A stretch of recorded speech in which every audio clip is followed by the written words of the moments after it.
Assalamualaikum warahmatullahi wabarakatuh. Perkenalkan, nama saya Nia Ramdhani dengan NIM 20.240110310030 dari kelas 1B Program Studi Pendidikan Pancasila dan Kewarganegaraan Fakultas Keguruan dan Ilmu Pendidikan Universitas Muhammadiyah Mataram. Di sini saya akan mempresentasikan tugas mata kuliah Pendidikan Pancasila dengan judul Penyimpangan Nilai Pancasila. Adapun latar belakangnya adalah Pancasila merupakan dasar filsafat negara Republik Indonesia yang secara resmi disahkan oleh PPKI pada tanggal 18 Agustus 1945 dan tercantum dalam pembukaan Undang-Undang Dasar 1945. Diundangkan dalam Berita Republik Indonesia tahun kedua nomor 7 bersama-sama dengan batang tubuh Undang-Undang Dasar 1945. Pancasila sebelum disahkan sebagai dasar negara, nilai-nilainya telah ada dan melekat kuat dalam diri bangsa Indonesia. Nilai-nilai tersebut teramalkan dalam kehidupan sehari-hari sebagai pandangan hidup, sehingga materi Pancasila yang berupa nilai-nilai tersebut tidak lain adalah dari bangsa Indonesia sendiri. Sehingga bangsa Indonesia dianggap sebagai kausa materialis Pancasila. Contoh penyimpangan nilai Pancasila. Yang pertama ada amuk massa di Kupang. Amuk massa di Kupang terjadi pada tanggal 30 November 1998. Amuk massa tersebut bermula dari aksi pergabungan dan aksi solidaritas warga Kristen NTT atas peristiwa Ketapang, yaitu bentrok antara warga Muslim dan Kristen dengan disertai kerusakan berbagai tempat ibadah.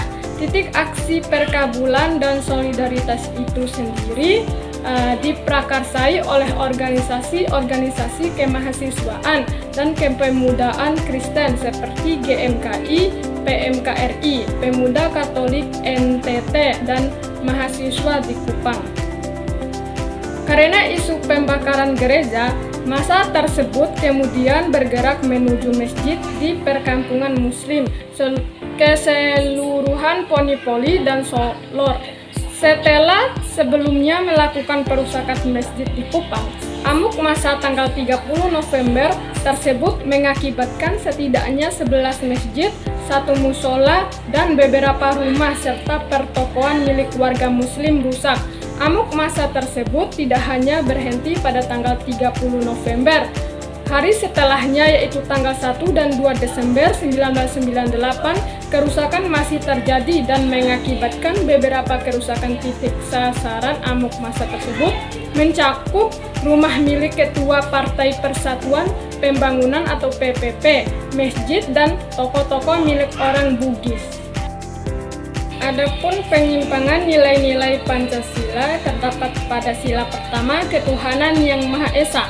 Sila tersebut mengandung arti adanya pengakuan dan keyakinan bangsa terhadap adanya Tuhan sebagai pencipta alam semesta.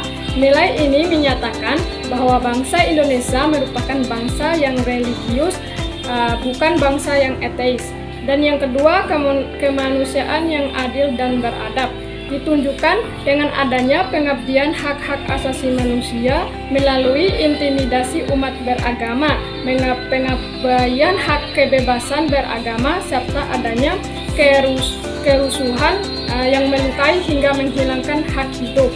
Dan yang ketiga, persatuan Indonesia dicerminkan melalui tindakan mengkotak-kotak atau monkobuan yang berujung pada perselisihan antar umat beragama. Hal ini apabila tidak ditangani akan menyebabkan bangsa dengan keberagaman yang tinggi ini terpecah belah yang mengancam persatuan nasional.